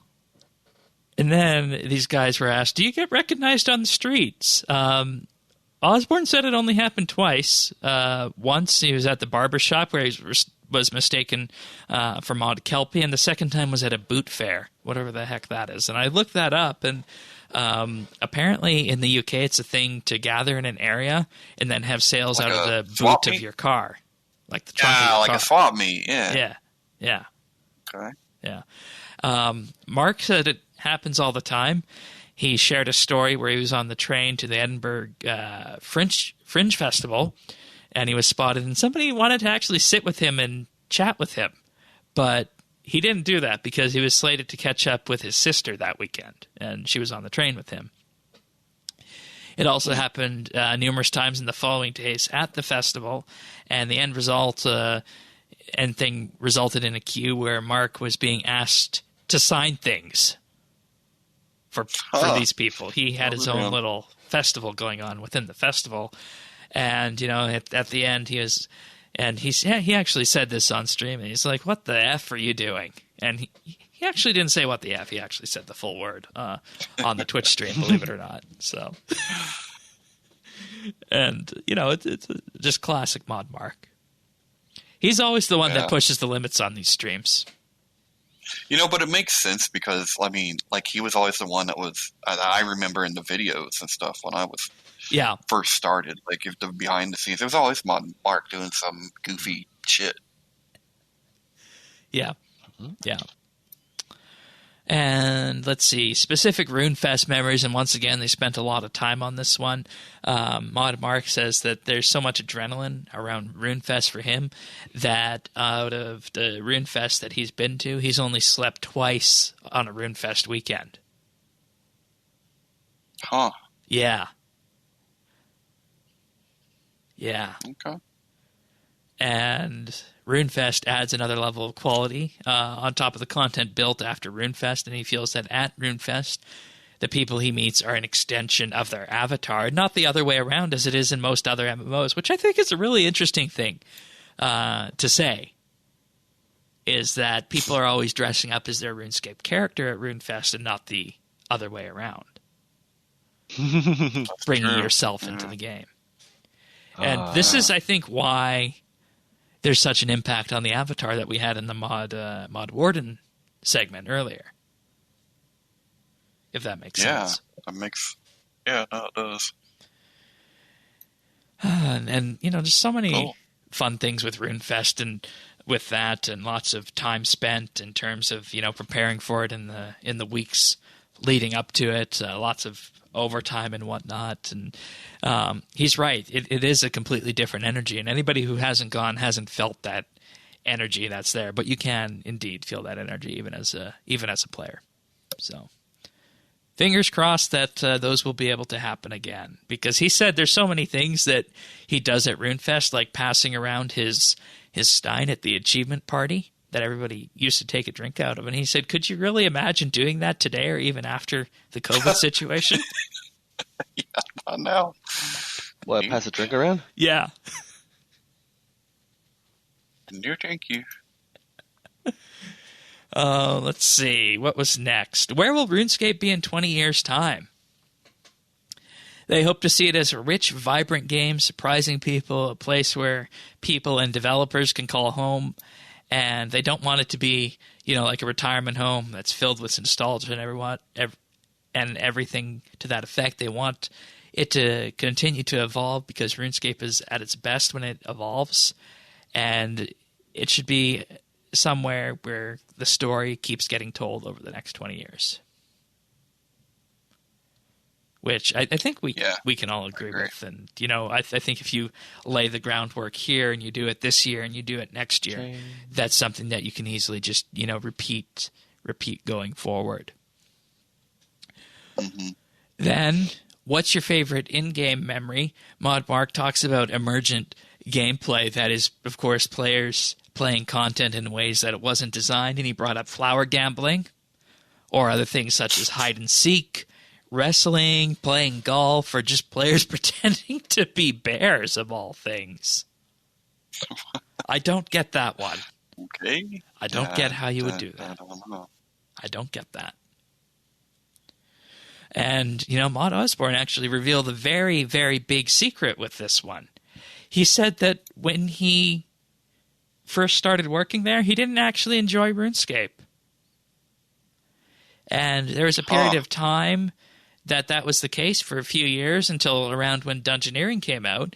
And he said because Dungeoneering was such a microcosm for RuneScape in general, he found himself a Dungeoneering group, later joined a clan, started playing quests for enjoyment, and then the game just clicked for him. Yay! Oh, interesting. Yeah, and when you start thinking about, somebody who is working on design like that, and you start from a place where you don't even like the thing you're working on today, that's a pretty big evolution in itself. Weird. Yeah, I mean, you've said like that happens. That's pretty common, but I always thought it was that's very common in the games industry. Odd. Yeah, very common in the games industry. Because the people who make the games do it because they like making puzzles, they like solving problems, they like working on the games, so to speak, and that's where it comes from. And then they ended it with a bit of a bittersweet story. This was one that was shared by Mod JD, and this happened before everything closed up last year in February. They heard of a RuneScape player who had been playing for the last 10 to 15 years or so who had a terminal illness. And he had a bucket list of things to do, and one of them was actually visiting Jagex. And they made this possible. They flew him, his brother, and his brother's girlfriend out. They put on a full tour. They showed him around, and, they spent tons of time on this. Something that was initially supposed to, only take 15 minutes on this tour actually took 2 hours to do. So they were very, very accommodating. And he got to try archaeology before that came out.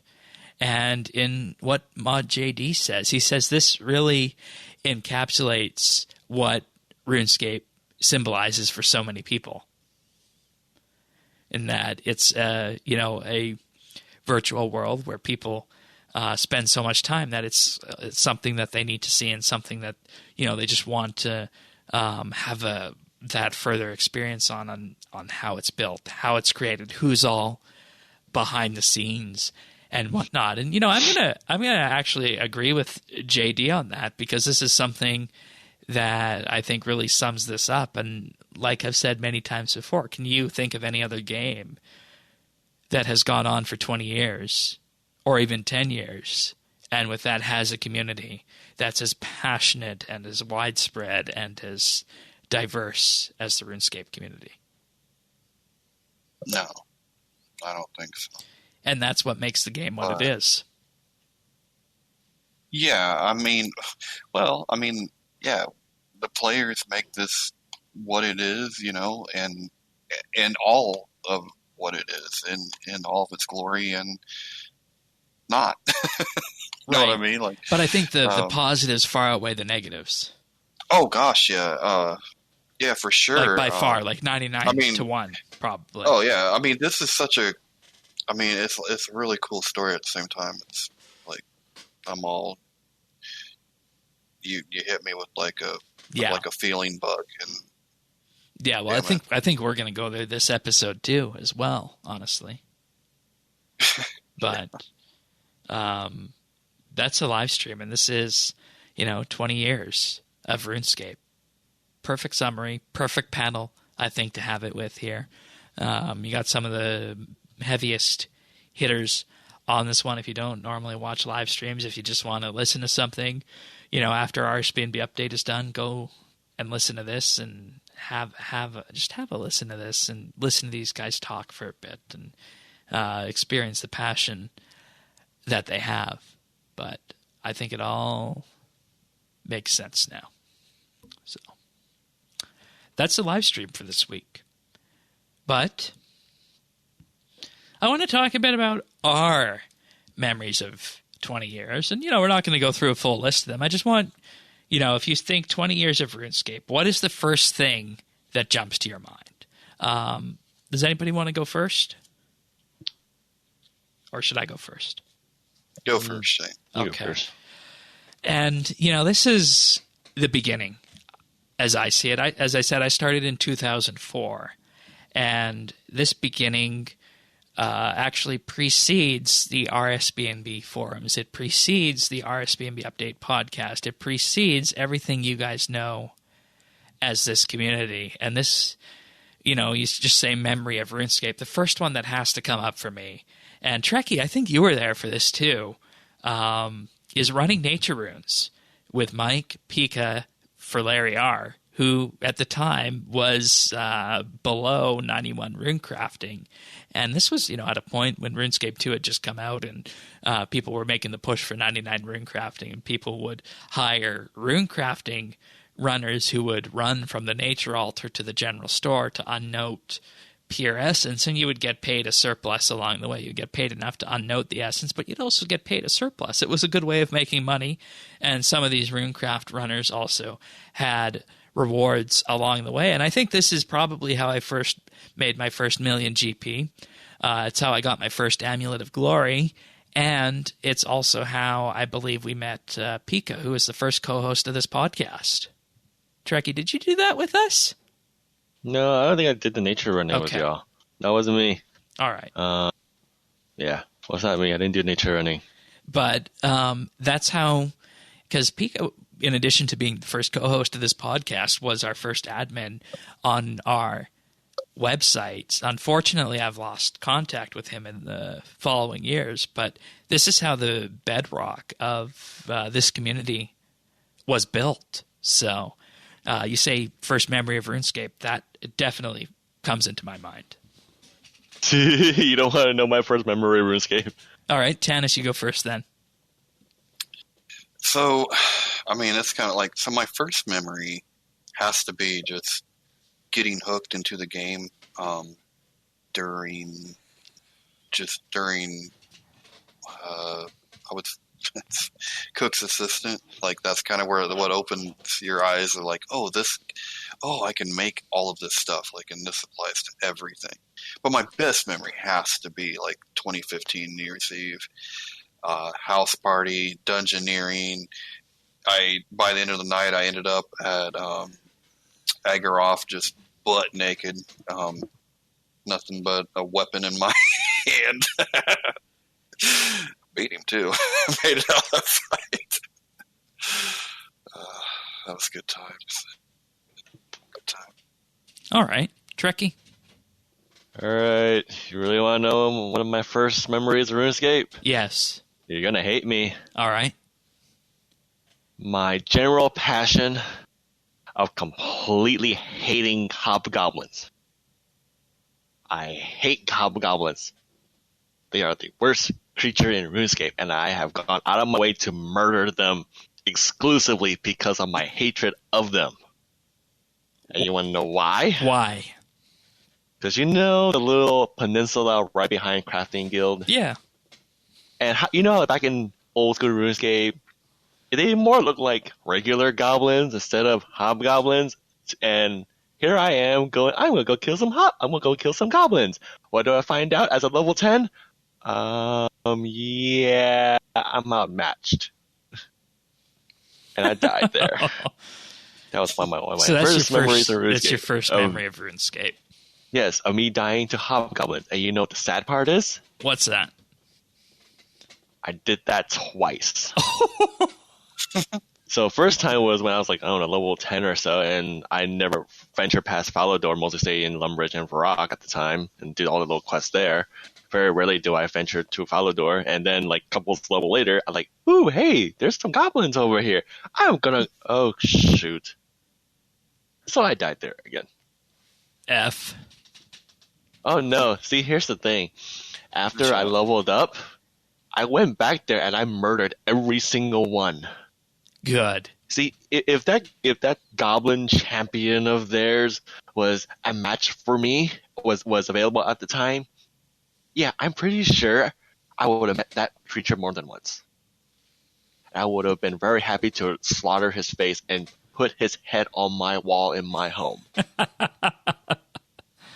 Oh, that's another memory. When Construction came out, that episode with you, me, Lance, and Pika. Yeah. Was Pika there? I remember. Or no, maybe he wasn't. It was just the three of us, I think. No, Patrick. It was Patrick was there too. Oh, right. Because we had to explain to you what I said and why everybody was cracking up and why I was so embarrassed. Like Shane. Yep. It had to deal with the heads on the wall, but we'll leave it at that.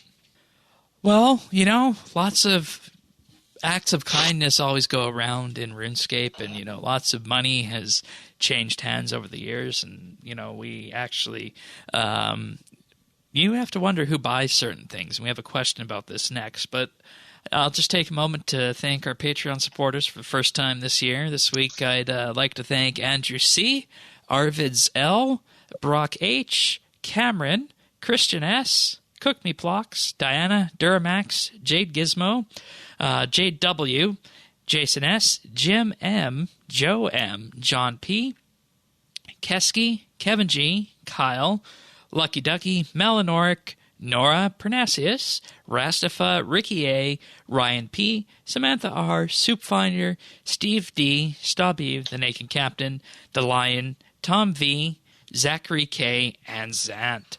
Thank you, all of you, for your support. It truly does mean the world to us as we head on into this new year. The monthly bid is already in the can for this week. We're talking about our memories of RuneScape, the first 10 years of all the updates that have come out. We're looking back at that time, and if you want to gain access to that, just check us out on Patreon at patreon.com/RSBANDB. You can sign up for as little as $1 a month, and you'll gain access to the entire back catalog of monthly bits. For $3 a month, you'll get a special VIP rank on Discord and a mention on the podcast at the start of the month, as well as high-quality stereo versions of the podcast. And for $5 a month, you'll receive a shout-out each and every week on the show, as well as exclusive access to the clips that we used to make the clip show at the end of the year, which is 50 weeks away now at this point, yet again, so perfect time to sign up for that. But, of course, we're also working to some things in the future, including a time when Tanis and myself might subject ourselves to great pain with a range of spicy wings for your enjoyment with the Hot Ones challenge. Oh, so, God. Yeah. That's if we ever reach 500 a month, so we'll see about that. But if all this and more sounds interesting to you, check us out at patreon.com/RSBANDB. And if you are a Patreon supporter, we do have a Patreon survey that you can find sticky there, and we would kindly ask if you're a Patreon supporter to fill that out. That'll help us. It'll help us guide where we take Patreon this year, and your input is invaluable to us. So please do fill that out if you are a Patreon supporter. But once again, just thank you to everybody for making this all possible, and I look forward to see what crazy discussions we get up to this year on our monthly bits. But we also do have a question right now from Pernasius, which I will play for us. It's an audio question. G'day all, it's Pernasius back again after a bit of a hiatus on the questions. Hopefully everyone has survived the debacle that was 2020, and we're all fit and raring to go for a much better 2020. My question for you guys this week is in regards to one of the new potions introduced during the Orphan Dig site, and that's a Spirit of Attraction. It's great to see some nice high-level skilling potions come into the game, but I do find a major flaw with this one. Now, since it's a level 116 potion, the majority of players would want to use it to collect Seren spirits while they're skilling. The potion right now costs around 138k on the GE, which works out about 23k per dose, but only lasts for 6 minutes. So 10 doses in an hour works out at 230k. The problem is you may only see sort of 2 or 3 Seren spirits an hour on average, and that's if you're lucky. And the drops are usually things like a cut diamond, a key half, or maybe 70 or 80 big bones. Yes, there is a chance at the HSR, but let's be honest, that's so rare, it's negligible. Do you think that increasing the timer to 20 or 30 minutes would help, or would you prefer to see a different approach? Perhaps we could use the potion to charge up the necklace to auto-collect, or we could have another relic released to capture them. I like the idea of the relic myself, but it, the problem is that the potion as it is doesn't seem feasible for many players to use. Anyway, that is it. Love to hear your discussion on it. Thanks in advance for that. I hope you all had a Merry Christmas and a happy and safe New Year. Okay, Spirit Attraction Potion, 116 Herb Lore. I just want to recap the recipe for this. So you need a Primal Extract, an Enhanced Lung Potion, and a Time-Worn Tincture. To make the Enhanced Luck Potion, you need a Luck Potion and 6 Onyx Bolt Tips. To make the Luck Potion itself, you need a Bloodweed Potion Unfinished and 1 Crushed Dragonstone. That's a lot. No wonder Dragonstone is so expensive now. Yeah, this was meant to be, like a sink for these Dragonstones and Onyx, I think. Okay. I honestly don't understand this potion. I see it as something that I would personally remove from the game and replace it with something else. I don't know what, but... sorry. I don't see the point of this potion.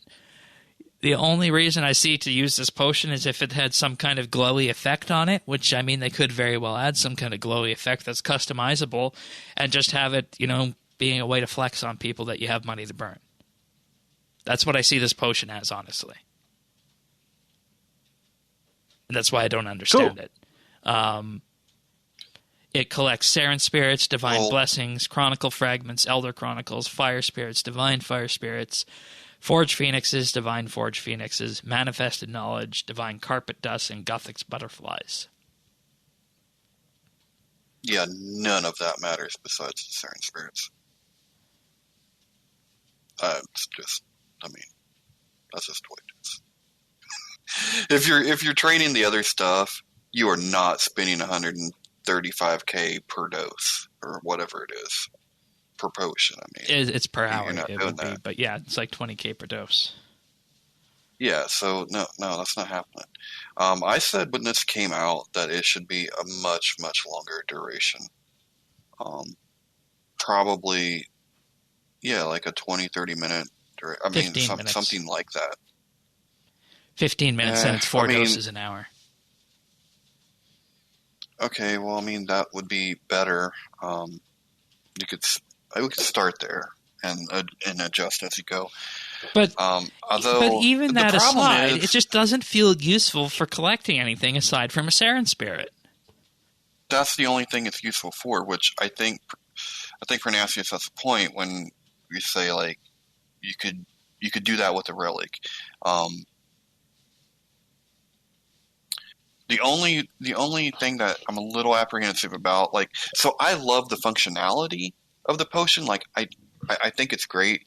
I miss a lot of Saren spirits, so it would be nice to not miss those drops. And I don't even care about the drops. I care about that 1 in a 1 trillion chance on HSR, right? That's what I really care about. And so if it was reasonable, I would run those. But at the same time, the Saren spirits were put in, I think, as a little extra for skilling and an active. It was a reward to click on it. But then can you combat that with this, the amount being spent up here, right? Yeah. You see the problem I'm having? Which is why, that's why I like the relic idea, but if you take that mechanic away, then, like you said, you could just, it really doesn't have a place. Yeah, it feels like there's no point. Yeah.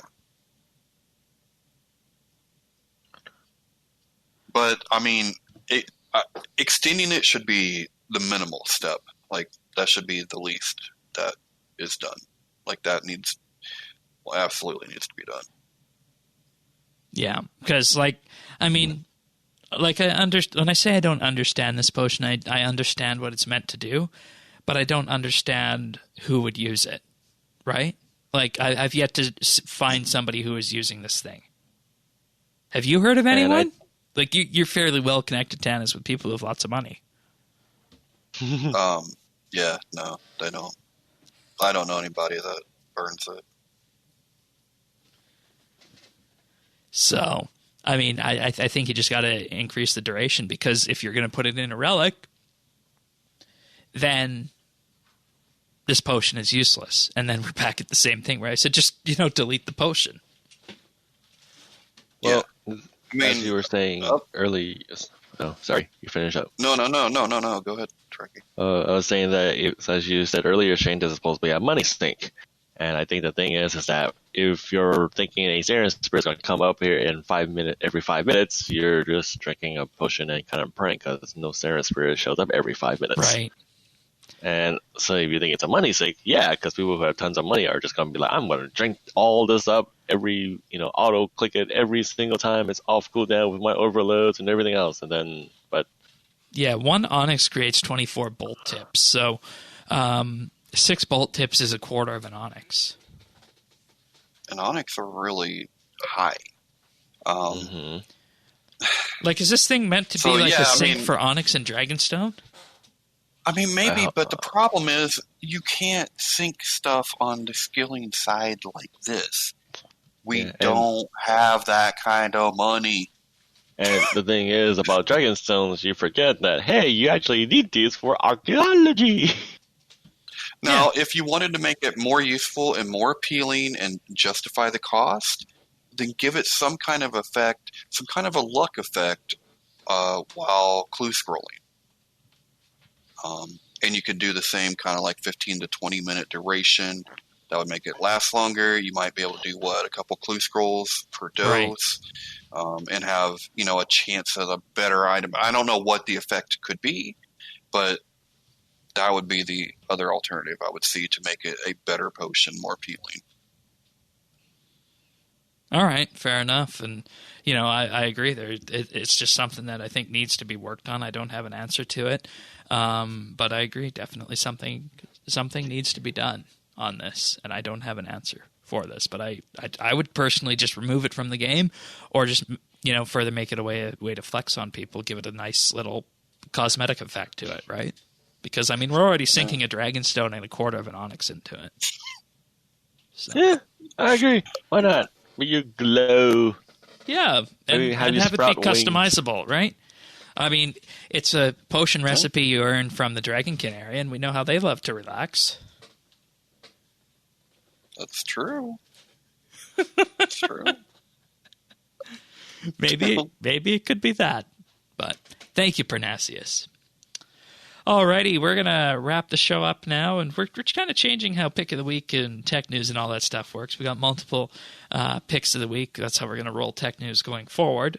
And mine this week is a fun little website / page that talks about secure messaging applications. And, everybody's always talking about are the 3-letter agencies able to see what I'm sending to people, right? Well, this one has a table of a number of common messaging protocols out there, and it goes through is that, does the company or app secure my messages and attachments? So Allo from Google, iMessage, Messenger, Skype, WhatsApp, the answer to that is no, in terms of, your messages aren't secure. So if you want one that secures your message, you got to go with something like Signal or Threema or Wire, and even Telegram doesn't do that. It also talks about how it's set up in terms of the security capabilities within the app, and if there's surveillance capabilities, or does the company provide a transparency report.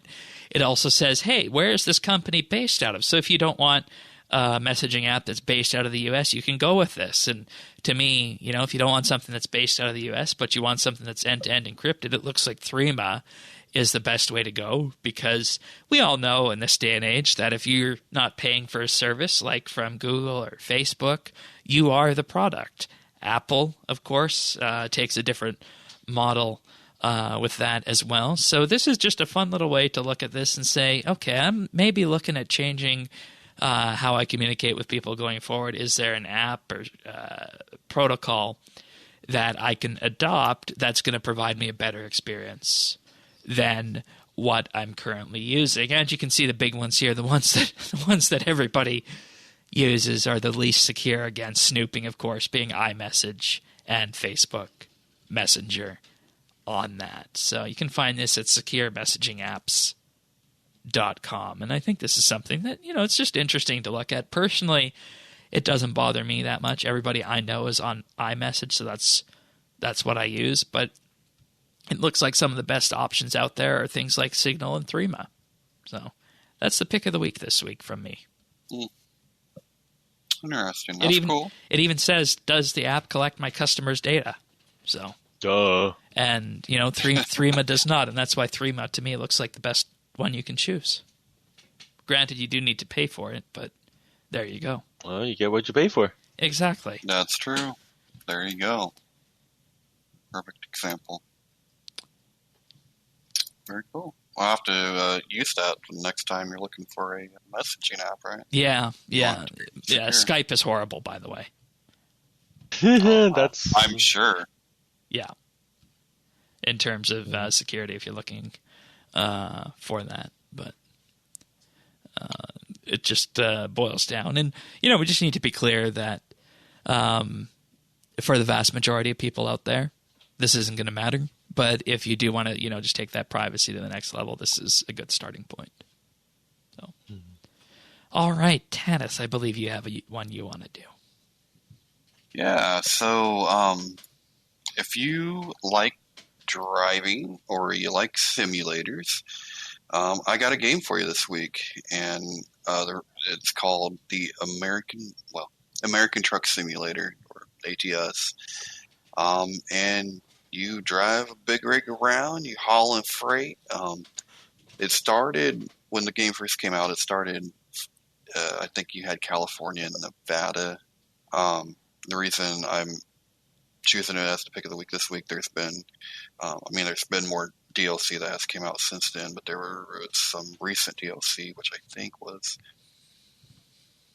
Utah and Wyoming, I believe. So now we have Oregon, Washington, Utah, Idaho, Wyoming. So it's the Pacific Northwest.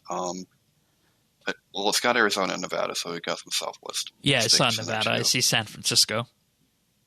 Yeah, but it's really fun because, so you can. It's very similar to Flight Simulator, and you can make it as user friendly and arcadey to play as you'd like, or as serious as you'd like. Like how Sirianna and I take our Flight Simulator stuff. Yeah, you have to obey the speed limit. Yeah, you got to obey the speed limit, or you're going to get pulled over and you're going to get fines. And if you damage in any way, the truck or the cargo, it's a penalty. And you got to use your turn signals and all of that. Traffic rules apply. And so, like, it's actually been fun for me because this is as close to driving a truck I'm ever going to get. And but I mean, it's really well, like, drawn. The graphics are, I mean, it's not perfect, but it's nice. And, like, you can, like, look at the sights without having to worry, that you might get in a real accident or something. It's just a fun game, and when you get to the place, of course it has options on, like, you don't have to park the freight, or you can park the freight in, like, kind of an easy parking place, or you can do it, like, in a hard parking place. And it seems like half of the trip sometimes is figuring out how to get this trailer parked in the right way. Which is, I don't know, it can be frustrating, but it's also kind of cool when you finally get it parked in there. You're like, yes, you drop that trailer and head out. Does it have the different kind of brake control, like the air brakes and whatnot? Well, it does have air brake. I know it's got the sounds. I think it does have I clicked more.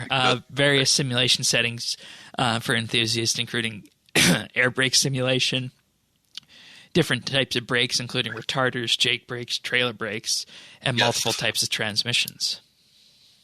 Yeah, I was gonna say, I know there's new transmissions now, like, that are like the real deal kind. I mean, they had it was there before, but now it's like the 18-wheeler, serious, like, transmission stuff. Yeah, I enjoy it, man. Like, because, like, okay, when you think about it, like, racing games, you're going so fast, and, like, I'm not always, like, I can't even always stay on the road and stuff. Like, this is it's a perfect game. Like, even when I am trucking, buddy, I mean, like I'm rolling eastbound and down, hammer down, breaker 19 with your 20. You have to pack a shotgun in the cab? You can look in the shotgun seat. I don't know. But I mean, even then, you're like, you're maxing out probably like 90 miles an hour going down the interstate. Well, I can keep it on the road most, so it's like, I really enjoy it. So that's my pick of the week. Wonderful. Trekkie, do you have a pick of the week? Unfortunately, I do not. All right, that is fine. I believe you can start us off on the first achievements then. But there's so many. That's why we split them by 3. That's why there's 3 of us. All right. So, first up is Party Pants, who got 99 Firemaking on the 4th. Taffy Spy, 99 Archaeology on the 4th. We have Chaz 5100, who got 99 Attack on the 3rd. Acronia got 99 Construction and Hunter on the 2nd, along with Glypher, who got 99 Agility. Lana Icer got 120 Invention on the 31st, on New Year's Eve. Manin got 99 Mining. Silly Cat 98. Also got 99 Fishing on the 31st. Failure to Comply, 99 Defense. Scarecrow got 120 Archaeology on the 30th. Mind got 100 Archaeology on the 29th. Shoto 3000 got 99 Archaeology on the 28th. Chaz 5100 again got 99 Slayer on the 27th. Sparty Pants again got 99 Smithing on December 26th. All right, picking that up on Christmas Day, Garajo got 99 Archaeology on December 25th. Mike Strike 3 with 99 Woodcutting on the 25th. Zerdones got 99 Constitution also on the 25th. Lots of people having fun on Christmas Day. iSkells got 99 Invention on the 24th. Mama Mystic got 99 Archaeology on the 24th, as well as Rune Dragon with 99 Firemaking, and Sparty Pants with 99 Construction. Then on the 3rd, we have Iomeses with 120 Invention, Jammy Jenny with 99 Cooking, Zardones with 99 Slayer on the 23rd, Brappa got 99 Archaeology on the 22nd, Daydreamer got 99 Woodcutting on the 20th, and Prodigal Gas got 120 Farming on the 20th. Madhouse SC got 99 Fletching on December 18th. Okay, well, to finish us out, we had Archronia with 99 agility on December 17th. Bulbazer with 99 summoning on the 17th. Devil Chat with 99 fishing on the 17th. And 99 crafting. Jammy Ginny with 99 fishing and 99. Oh, yeah, 99. Oh, wait, that's on the 17th. Then Archronia came back again with a 99 fishing on the 16th, and Jammy Jenny got 99 runecrafting and woodcutting on December 16th. Then we had Zero Aces with 99 archaeology on the 16th, and Sparty Pants with 99 crafting and agility on December 16th. Nice job, everybody. And the backlog is done. And, that's because we took a bit of a break. We put out our special shows. We had our Lord Digger's Orphan episode on Christmas Eve. Then we had the clip show last week. And now, of course, we're back this week for the 20th anniversary. And it has been a ride. It really has been. Going back to 2004, starting the podcast in 2005, and all of the years and all of the people. It's really been an experience for me, and that's another thing I remember a lot of with that. So this has just been a great privilege to be a part of this game for all of these years, and I think we'll just end the show off by saying what we've been up to. Holiday time, that was good. New Year's and Christmas were both calm, as you would expect in this time, of course. And on RuneScape, bit of yak track here and there, a bit of archaeology here and there. I'm currently in the process of gathering all the materials myself to finish my artifacts and get 119 archaeology, and in doing so I'll get something to the tune of like 2,300 pylon batteries as well for all the collections I'll be completing from Zamorak 4, so that'll be good fun. But that's what I've been up to. I really need to focus more on yak track, but archaeology is just still so damn addicting. I hear you. How about you, Trekkie? Mostly since I've been working, and that's about it. RS-wise, I finally decided to force myself to do the memory strand thing over there in the hunting area to the west. I just did the first prestige because I always have like thousands of those strands in my bank. I was like, I should really just figure out what to do with these instead of leaving here forever, because my currency thing is already filled up.